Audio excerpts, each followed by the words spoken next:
So today I'm going to talk about something called counterpositioning. I already did talk about this on 10K Talks, but I'm just going to talk about it again here because I'm really falling in love with the idea. So my friend Rob Neal introduced me to a book called The Seven Powers. And shit, if you want to learn the foundations of business strategy, that's the book. That's the best place to start. So in the book, it's basically about how you can grab power in the market by using these different business strategies as tactics. So one of the strategies that they mentioned was something called counterpositioning.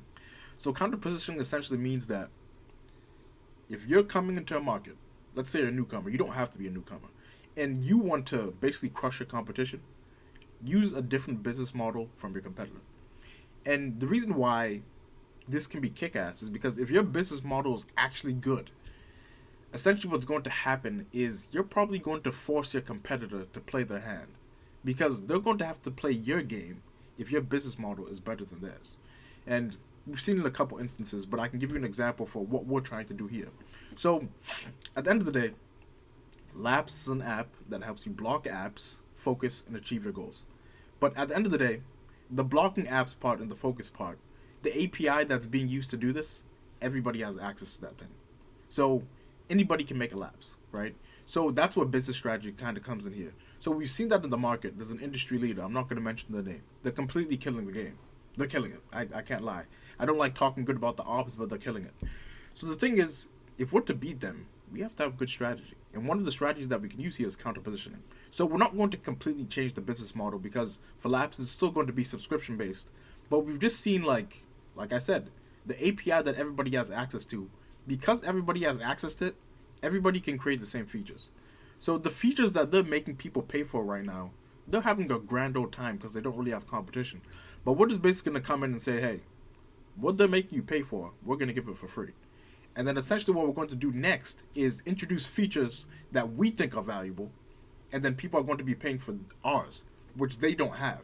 So it's going to be pretty interesting. So I think this is what's going to let us get our foothold in the market, because we've had multiple people reach out to us, know like, oh, for this other app I have to pay for this, but can you guys make it for free? So I think we're kind of on the right track there.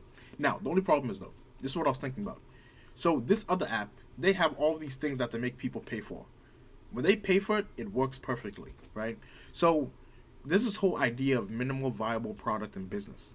And as much as I would like to just release a minimal viable product for these features that we're giving for free that they're making people pay for, it would be a bad idea if we released it and it wasn't actually good. Because you see, the thing is with an MVP, there's usually bugs with the software that's created with the software product, but I'm trying to avoid that as much as possible because the way I'm looking at it is if somebody comes to our app and they see that we're giving this thing for free and these people are making them pay, I still do think ours should work extremely well so that it's a no-brainer for them like, oh, okay, I'm paying for this other shit, but Labs is giving it for free and it's also good or even better. So that's kind of like where I want to go with this. So counter positioning, which is just, messing with the business model and trying to gain a competitive advantage, shit. If we can execute this well, oh my god, it will be pretty fucking amazing. So that's what I was thinking about today. There's more strategies in that Seven Powers book. So if you haven't read that yet, it's a great book. I would highly suggest you pick it up.